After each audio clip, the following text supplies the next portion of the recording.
Nutrition is top of mind with everyone these days, but with fad diets and new health trends, how do you separate fact from fiction? As a nutrition coach, you'll make clients feel safe and comfortable as they navigate this unfamiliar terrain.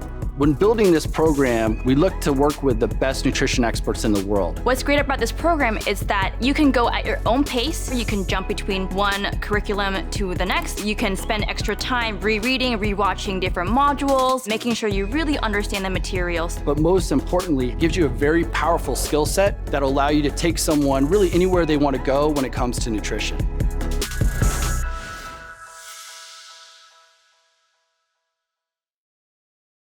Welcome, everyone. This is the guest interview of National Academy of Sports Medicine's Nathan Hyland, the International Business Manager, and Annie Malaythong, Club Owner and Master Instructor with NASM. I'm Blair Campbell, and Nathan and Annie, welcome to the Fit Summit. I'm going to fire away with our first questions today. Nathan, my first question to you is, as the world's largest primary fitness certification body, can you share some insights into how the last 12 months have been at NASM? Yeah, absolutely. And thanks so much for having us on, Blair. I'm so excited to be joined with Annie as well, who's like a celebrity within NASM. So this is very, very great for me to be able to join this interview.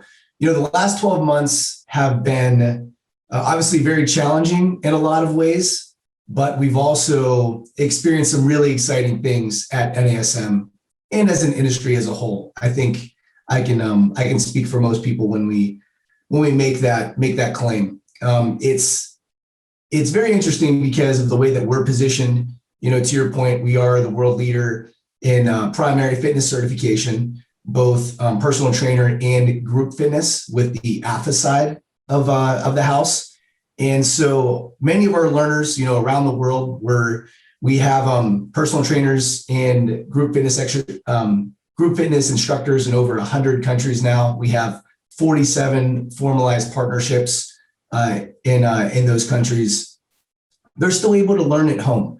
You know, obviously the face-to-face aspect, the bonding in person, the camaraderie of doing the workshops, you know, like Annie and her colleagues put on, we're obviously missing that, but we're still able to embrace the education, do what we still love to do in the comfort of our homes, offices, etc.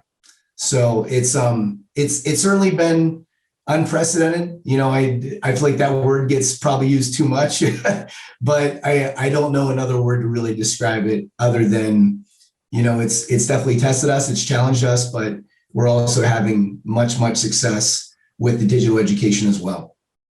It's been a tremendous year for you, and I'm sure that the next year ahead is going to be much more stable and fluid for the organization.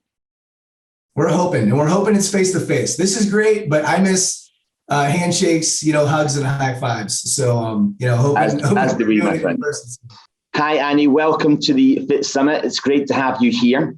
You are an owner and operator of Fitness Studio 108 and one of the famed celebrity instructors for NASM. You have a boutique studio in the US. Perhaps you can tell myself and the audience what some of the insights were that you have into your last 12 months. Annie. Sure. Thank you. Thank you for having me. Thank you, the National Academy of Sports Medicine, as well as Blair. You guys are amazing. I don't know if I'm so much of a celebrity, but I think my colleagues definitely like to push me into that space. And so I'm very thankful for that. I do own Fitness Studio 108 here in Atlanta, Georgia, in the United States. And the last 12 months have just been interesting. I will say that. So we are in Georgia, and every state here in the United States actually opened and closed differently. And in Georgia, we actually closed just for 1 month. So I say just because that's actually a blessing for small businesses. However, it was scary for the rest of the state. I think everybody else in the United States was watching us as guinea pigs more than anything to see what, you know, how we were going to respond. And I knew that my colleagues across the nation were watching, as well as other small business owners, as well as trainers who just got certified. And I knew I was going to have to do something. It just so happened that the day I came home from having my third baby in the hospital is the day actually we shut down. So my team was quite prepared for already a change in environment, and we were able to pivot very quickly. I will say that. Thankfully, again, we were only closed for 30 days. So as soon as we were able to open, we took every safety precaution we could. I took everything that I knew culturally, as well as just from business ownership, to what I felt that people needed for their mental health, as well as their physical health. We asked people to take their shoes off when they came into the gym and change into different shoes. We staggered appointments, we staggered trainers.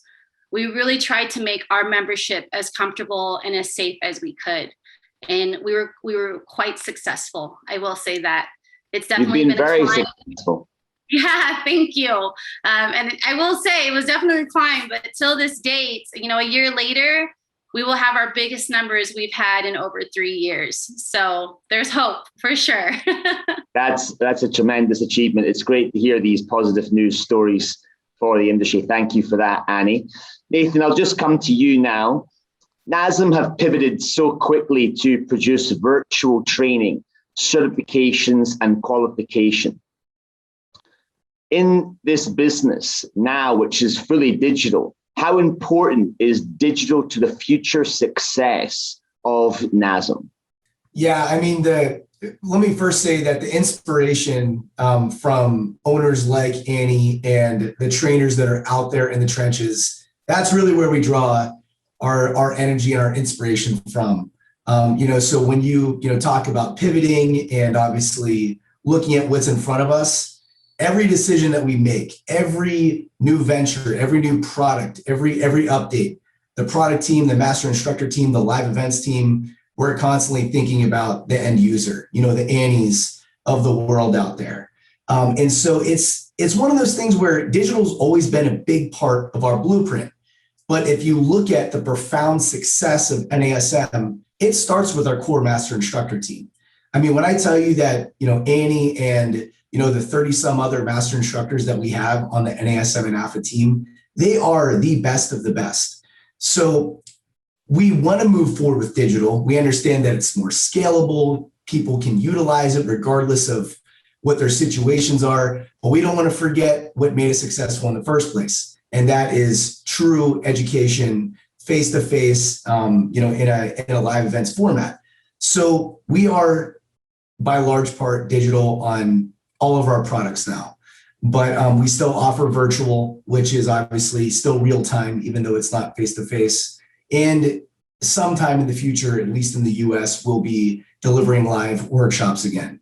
Now, those 47 partnerships that I mentioned, because every country is so different in terms of if they're open, if they're closed, if they're offering virtual, if they're offering live, we've left it up to them to work with their state and governmental regulators on what's appropriate, if they're delivering live education, if it's all being moved, a different way. So it really varies depending on who you're asking and where the person is interfacing with NASM.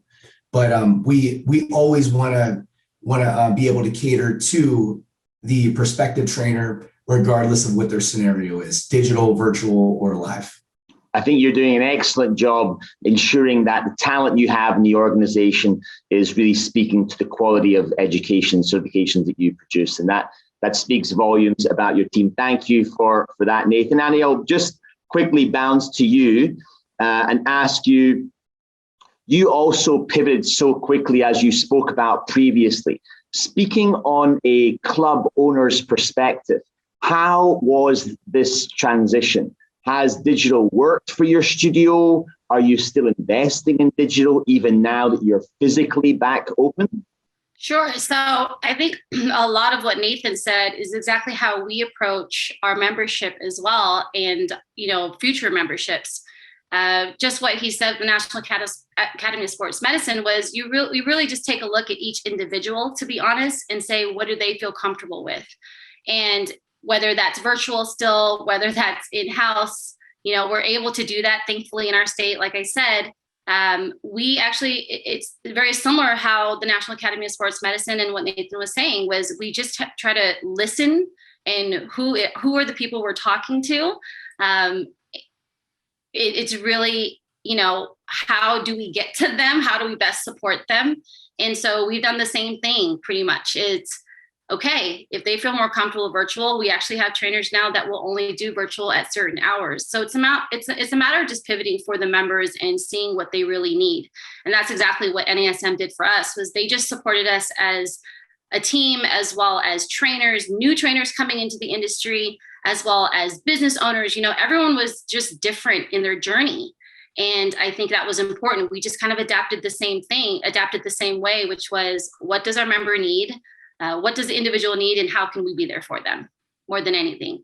And to answer your question, Blair, yes, we are keeping the hybrid model because it's working for us.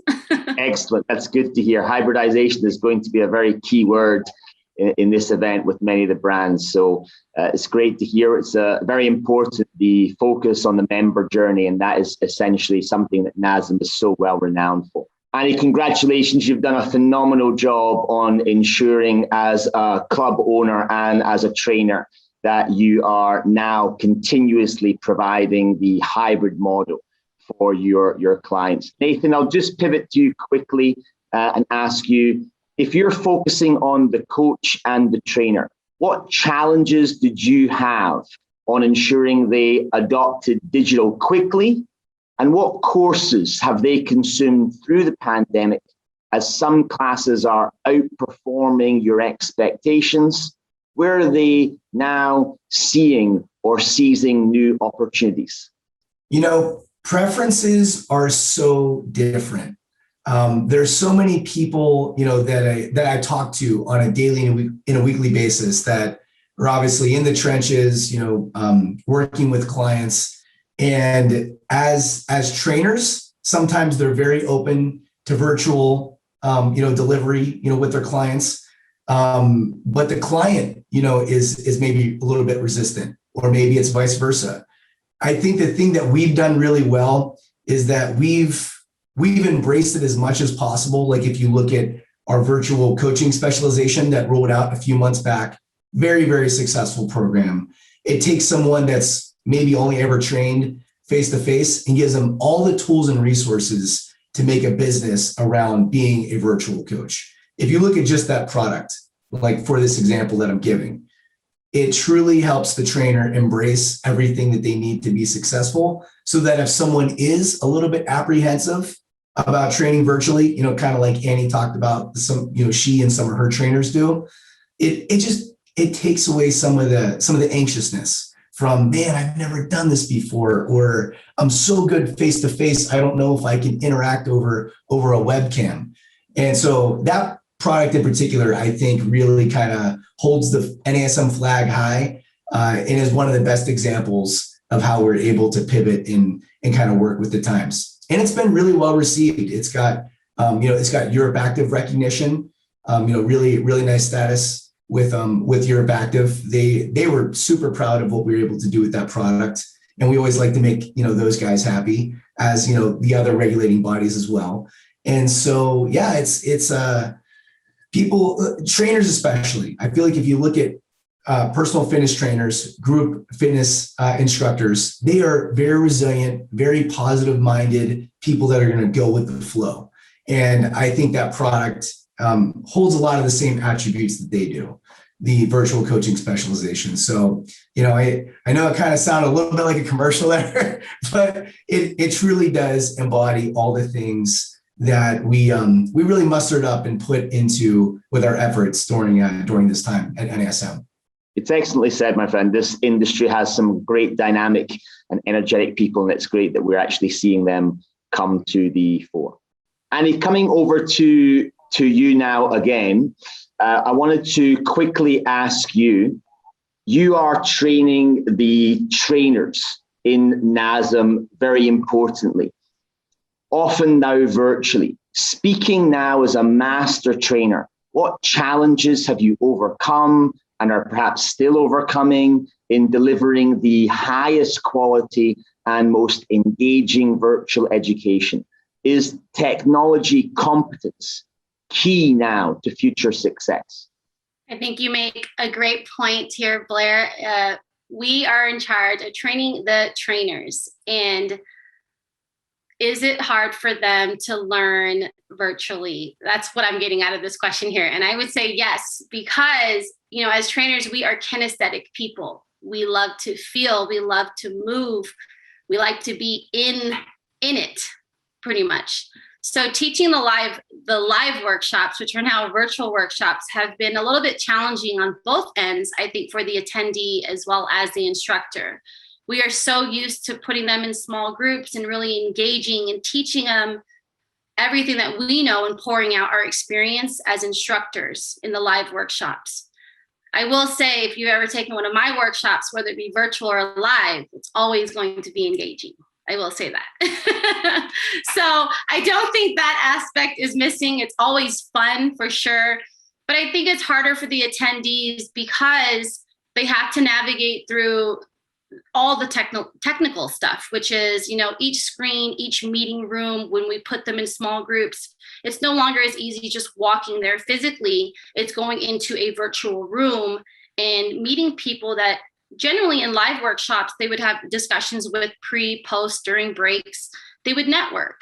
And so it's a little bit harder virtually because they're not able to connect. And again, because trainers are kinesthetic people and because we're very much into connecting with each other, it gets a little bit more difficult. They still feel like, how am I going to do this? And so I know that Nathan said it's more of like a commercial with the specialization that he was referring to, but it was so true. It was so timely and it was so amazing to help support trainers navigate the virtual world. And so Nathan, I love that you brought that up because I made all of my trainers go through it. It's just an uncomfortable or an unknown space, but I think that it helped them tremendously. But as an instructor, we're able to still deliver some quality education for sure. The engagement is there. It's just more of the networking and the connecting and just the kinesthetics of it. All the detailed stuff that is as an instructor that we teach, the little activation, how to see that little muscle work, sometimes you can't see that on camera as well, but the quality is definitely still there. We hope to get to live workshops again, but you never know. National Academy of Sports Medicine, we're just so good at making that pivot that maybe we'll have a hybrid. I don't know. Maybe Nate can speak on that. Excellent point. I think Nathan, go ahead. Well, I was going to say that's a great segue. I said it before, I've never been more proud of our product team. The stuff that they've been churning out, I wouldn't be surprised if we got some format of a hybrid in the near future.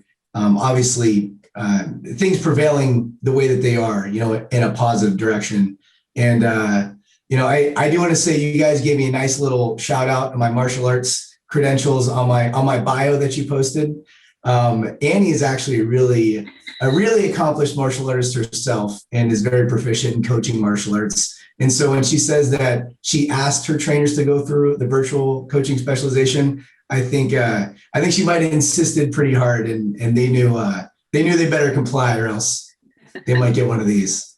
Well, both of you have an incredible background in both discipline and applying that through your trade, and it obviously shows in both your passion and your energy about the topic of education, fitness itself. Nathan, let's move the attention to operators and club partners. How have their needs evolved through this pandemic? And what are you getting asked now, perhaps that you weren't being asked pre-COVID? Yeah, the clubs, as you can imagine, are some of our closest and dearest partners. And so we've been very sympathetic to their needs. We've done what we can to support them in this time. So many clubs, weren't maybe as fortunate as Annie, being in states here in the US where they were only shut down for 1 month and then reopened. Many of them are, some are still shut down now, or limited capacity, or for months in a row were shut down. And so one thing that we've seen a lot from the clubs is they do have a lot of competition coming up. You know, people getting used to working out at home and other fitness gadgets and apps, maybe at least temporarily stealing some of that market share. We still have to see, and I strongly believe people want to get back to the clubs. Much like Annie said, for the mental state of things, I mean, some people can isolate longer than others. I mean, I talk to friends and they're perfectly fine working from home. You know, I'm still working from home, and it's driving me a little bit crazy. I'm getting a little bit of cabin fever if I'm being honest. But people are going to get back to the health clubs. We've seen it, you know, in the case examples of states that have opened up here in the U.S. When I talk to the clubs internationally, it's a lot of the same things.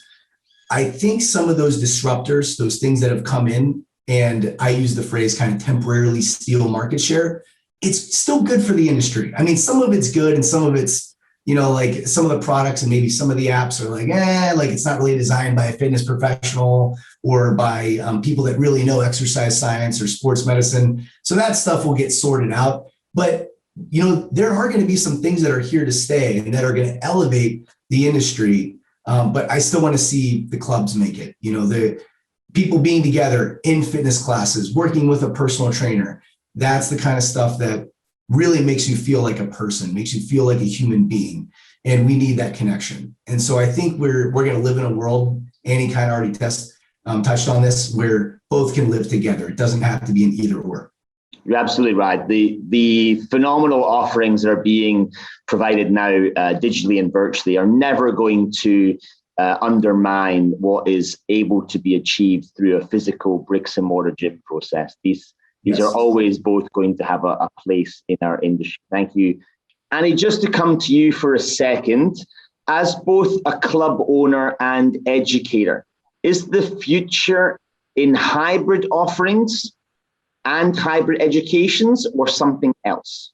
I'm not quick to answer that because for so long, my experience has just been in the live aspect, of course. Like we just really didn't think about virtual unless it was a completely different platform or different, what we would call a profit center or a business model. Because I think they're both a little bit different to navigate, to be honest. Moving forward, I think if people choose to do the hybrid model in terms of allowing virtual and physical, like the brick and mortar and being live, I think there's a little bit of adjustment on the business end, to be honest. You know, being a business owner, we have to be able to prioritize, you know, your profit margins and the areas that are making you the most that are most beneficial, let's just say that, and the most revenue. And to Nate's point, some people are not comfortable with virtual, whether that be a member or the trainer themselves. And some people may not be comfortable live right now. And so I think, I don't want to say that we have to go that way because I don't think it's a end all be all. I think it's definitely an option. I think what we're going to see, Blair, is either we're going to still, some of us stick with brick and mortar and live education. Some of them will just go completely create this different product to have this virtual. And then you're going to have a whole separate type of business that has a hybrid model. That's why I'm not very quick to answer that question, because I do, as a business owner, I look at it as from profit margins, to be honest. Like, is it most beneficial? And some of my trainers, I'll be honest, they're not really good on camera. They're better in person, you know, and it takes a personality. Like some people, and you know this, Blair, by interviewing people, and Nate, and you know this, it's getting on camera gets a little bit difficult sometimes. For me, it's a no-brainer. I'm like, let's go, let's get on camera. It's what you see is what you get. But, you know, pre-COVID, I think, you know, getting on FaceTime or Zoom or anything, people feel like they had to get ready. Now it's becoming a norm. And so I think we're just going to see 3 different products, to be honest. I don't think it's a one way of someone going virtual. It's a very candid response. And I think you're absolutely right. The energy is so important to the aspect of your business. And sometimes that comes over exceptionally well. And other people are not going to be as receptive to that or able to produce that as effectively over a virtual platform. So it's a very candid and very honest assessment. And I think we need that as as business providers, we need to think of that all the time. Nathan, in closing, one question I really wanted to ask you was, throughout the ups and downs of the last 15 months, what are you most grateful for? I am most grateful not only for this incredible organization that I work for, NASM, which I've been at for 10 years now. I just marked my 10-year anniversary a couple months back. So thanks for keeping me around, NASM. I appreciate you guys. But this industry, I can't tell you enough. I cannot wait to get back to industry events. I can't wait to come to you guys in Singapore. I'm going to give you the biggest high five and hug in the world when I see you, man. I'm telling you. The cocktail hours, the morning workouts, the sessions, that stuff is, I appreciate it so much more now that I've been away from it for over a year. And it also gives me a sense of something really fun to look forward to. We were really close to sending Annie out to Saudi Arabia, around this time last year. And obviously that didn't happen. There's just so many trips to look forward to. There's so many great conferences and people that we still interact with. I've gotten really good at doing the virtual calls and all of this. So I'm thankful and grateful for all of that in retrospect. And I think that's the simplest way that I can put it.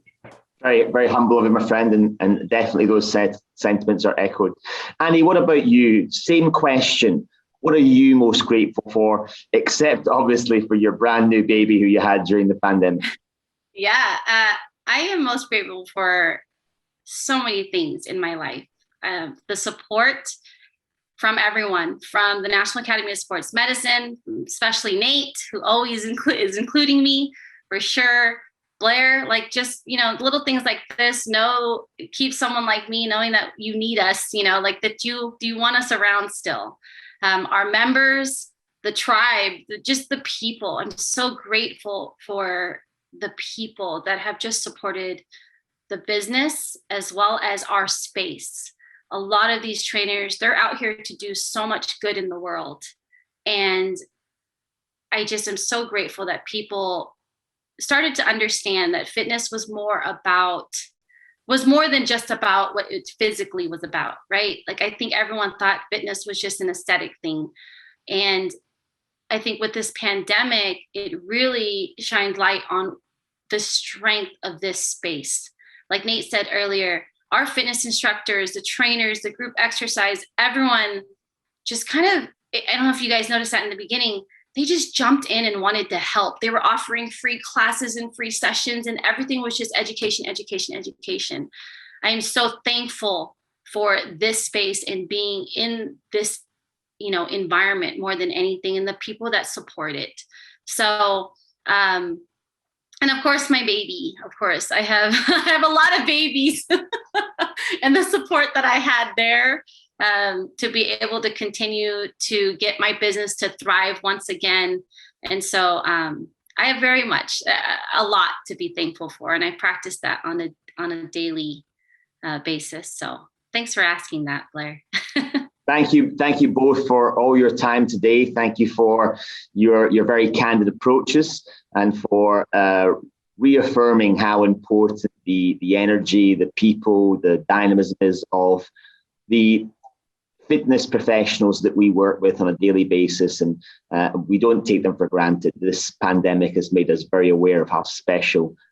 Nathan, just to come back to you, in terms of any closing thoughts that you might have or a message for our industry, what might that be in a very brief statement? The word that has been circulating in my mind a lot lately has been the word compassion. I think for the most part, our industry is filled with great people that are very emotionally intelligent.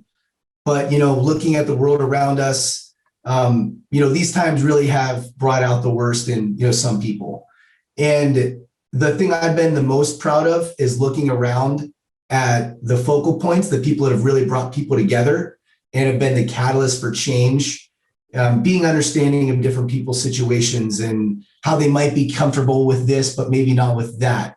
The whole mask debate, or, it just so much of it has been politicized and the worst has come out in people. I think having that extra dose of compassion and seeing those in the fitness industry display that to the general public, I guess the thing that I would say or leave with is I'm just really proud to be one of those people in the fitness industry that have continued to put that theme forward, think about the health, safety, and well-being of people, and be such a great support for for general citizens around the world. So that would be my closing thought. Thank you, Nathan. Thank you. Same question for you, Annie. Closing thought, briefly, if you can. What might that be? Well, I agree with everything Nathan said. Let's just say that with compassion. But my word would be perseverance. I think my closing words to the industry, to everyone that's in our space right now, is keep going, keep fighting, keep working, keep learning, and just keep doing. Perseverance. This is what has gotten everyone through this pandemic and will continue to move forward and thrive. Perseverance. Just remember that word. Great messages from you both. Thank you very much for your time today. And in closing, I can only thank both Nathan and Annie for all they have given to the Fit Summit in this wonderful session. All the best from us, and we'll see you soon.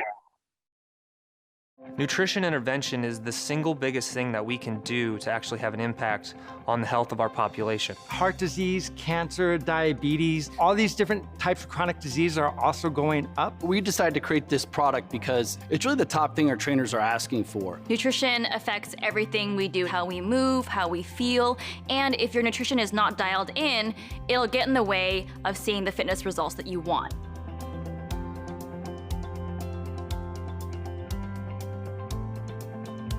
Over 20 years of experience in the fitness industry. I have a master's in exercise science, Undergraduate degree in food and nutrition, and I have a master's degree in exercise science. I really have quite a wide background both in academic education and in practical applied experience. I have a specialty in behavior change. I'm also a certified sports nutritionist. I'm really, really passionate about getting the right information out there.